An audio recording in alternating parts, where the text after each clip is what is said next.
So in this video, I'm going to show you a new strategy that I'm using to 10x my Pinterest accounts.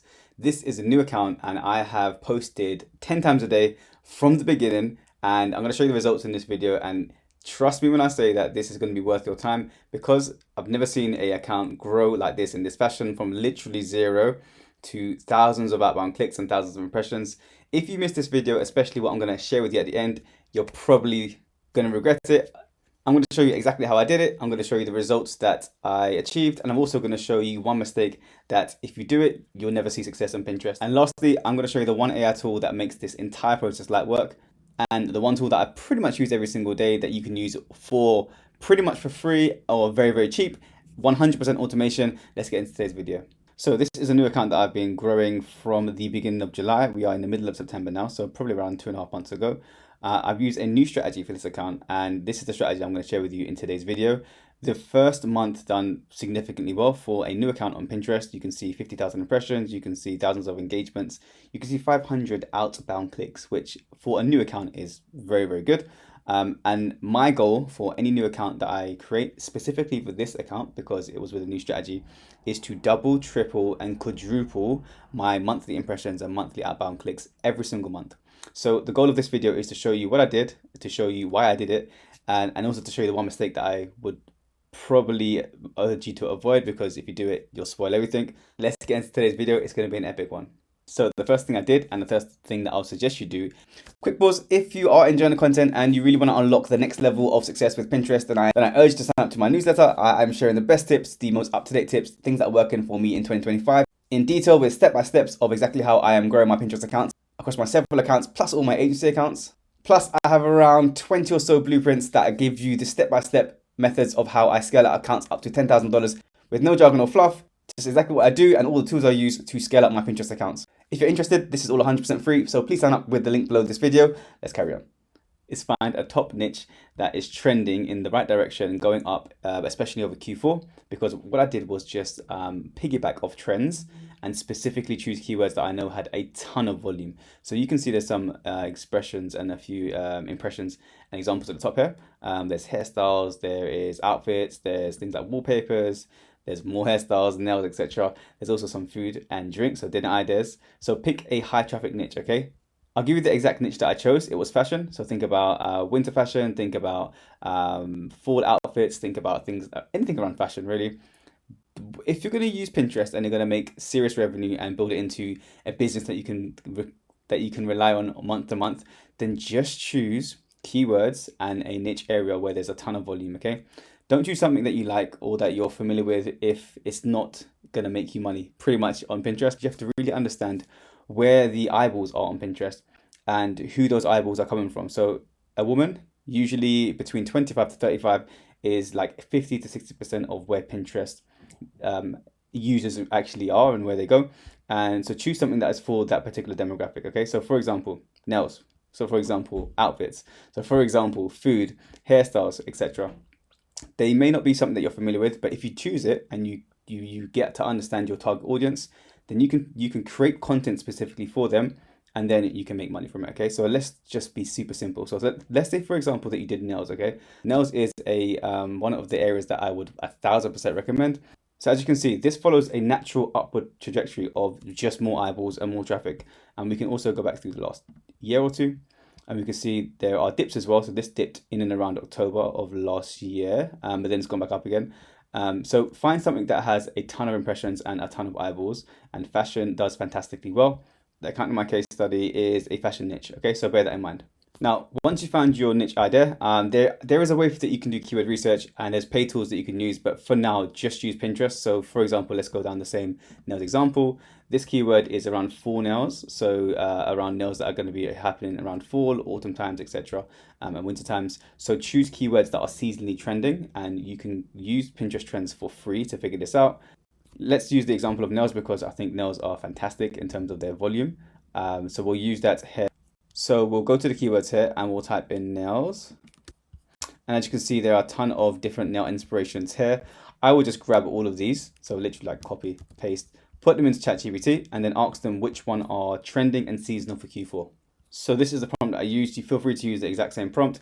It's asking for keywords that are seasonal, that are unique, that trend in Q4, that don't overlap with each other, and have a high search volume. Okay, then I'm going to press enter. Now remember, you can do as much or as little research as you want. These are 40 high search volume keywords that I've literally pulled in seconds. And if I use this very, very quick keyword strategy, then I can choose these keywords. I know they're going to be trending, and I also know I'm going to get eyeballs. So the next thing that I do is to create some posts, okay?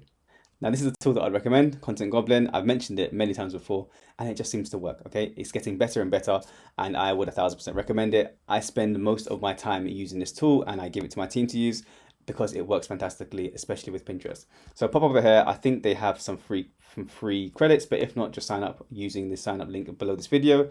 It's super affordable too, okay? And it's worth it because if not, you're gonna have to create all the posts yourself, which is actually cool to do, but I'm trying to automate things and keep things nice and scaled and allow me to spend my time doing other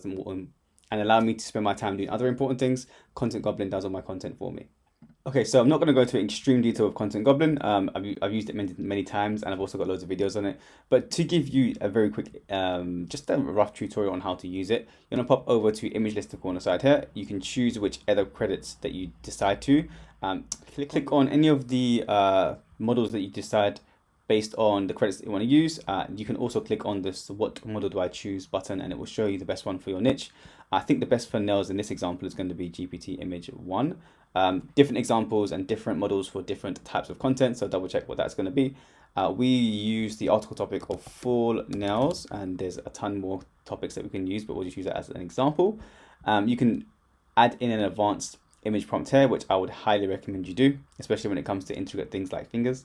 And then you can add some images that you want to add here, and then press generate. Now I haven't topped my account up today, I'll probably do it a little bit later. But the point is, this is what I use currently right now for content, and it works fantastically. Now, a few notes. If you're looking for competition research and you want to get more granular with the keywords, you can look at put the main keyword into the search box here and then look at the bubbles underneath it. These are fantastic because they are what Pinterest users are searching for right now. And then also, if you want to see other people's blog posts, then click into a few of these here, and these are pins. We're going to create those in a second, and then you can just look at other people's blog posts to make sure that whatever you create is as good, if not better, than other people. So as you can see here, this is a complete website. It's got lovely full colors on it. They are using a really cool theme, and they are also using some really clear pictures as well. I think that some of these images are sourced from Instagram, but you can use kind of royalty-free sites or even stock photos if you need to. But also, as I mentioned, Content Goblin does the job fantastically. Now, while we're here, the next topic that you need to figure out is how to actually create these pins themselves. And of course, once you created your pin, you've already created your blog post. You're going to send traffic from Pinterest to those particular blog posts, and you're going to make income from ads or potentially affiliates in whatever niche you choose. So for example, in our example case here, which is nails, we can have loads of ads popping up in the blog post themselves. And also we can maybe have some type of nail related affiliate program that we can affiliate to. And that is going to generate revenue for you on a passive basis, and also something that can happen every single month. Now, these full nail pins look fantastic. And what we're going to do is create ones that are similar. Now, again, as I mentioned, I use only one tool at the moment. Goblin again, I use the pin generator on the left-hand side here. You can read the information on how to generate pins, and you can also choose your image model. Again, based on how much detail you want in your pin, you can check the what model do I use tab on the side here, and then you can add in your title here, add in some additional prompts if you need to, of course add a domain in, and then you can choose any of the styles here. I think John style and collages work quite well for nails in general, but you can choose any one and just test a few. And as you can see, the quality of this is pretty high, so you can, again, just test. It works fantastically well, and the credits are relatively cheap. And the more ideas you test, the more data you have, and then you can double down on what works. Now, a few notes. I would recommend, if you're going to go down the 10 pins per day route that I have done in this case study, then just use the native pin scheduler. So you can use other things like, for example, Tailwind, or even Blog2Pin, which I have used really heavily, especially recently. But I'd recommend, if you're going to use the 10 pins per day strategy that has worked for me, just follow what I've done, and I use the native scheduler. So you pop onto your account homepage here, you click on create, click on pin, and then you add your title, follow the information in, some alt text, your destination link, and importantly your pin here, and then hit publish. Now if you do that, then natively for me sometimes it seems to work, especially at the beginning, because you're doing what Pinterest users usually do, and that's just using the platform itself. And that seems to work quite well, especially if you're doing 10 pins per day. So look, so I just want to give you a update. So this was the first 30 days of using the strategy. Again, as I mentioned, it's in the fashion space. This is an area where women are searching for these terms every single day, and it's super, super high search volume, exactly the same as nails, okay? So this was month one, following that strategy, 10 pins per day using Content Goblin, and then doubling down on what works in month two. So this is month two, so we are in and around nearly 300,000 impressions, 10,000 almost engagements, 2,000 clicks, which is 340% more than the month before. Our audience is up, our engaged audience is up. And again, as I mentioned, I've gone through the keywords as you've seen here. For the first month, I chose 40 to 60 keywords, and for the next month, I've chosen in and around the same.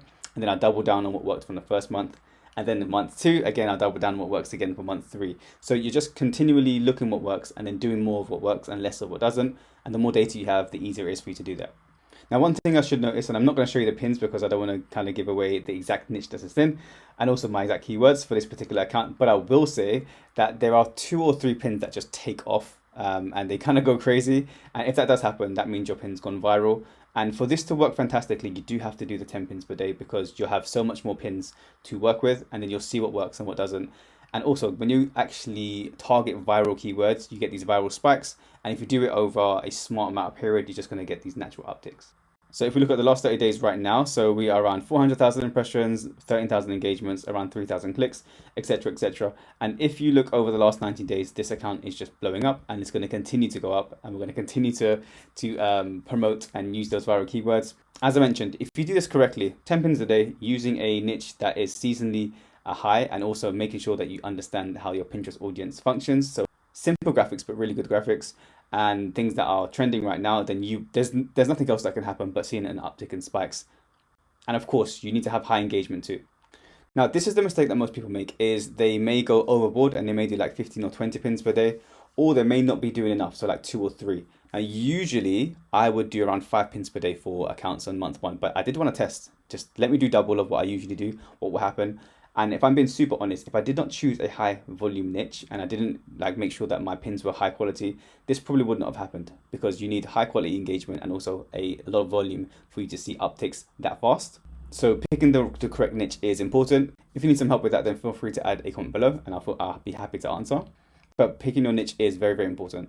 Anyhow, I hope that's made sense. It's been a short video, but I just wanted to show you the power of pinning correctly, having the right strategy, and picking the right niche from the beginning. You can see really, really good results on Pinterest. Also, just to let you know, there is a full Pinterest management service that I have. So if you want me to run your entire account from the ground, as you've seen there, and just grow it exponentially month on month, then feel free to feel free to check the link below this video.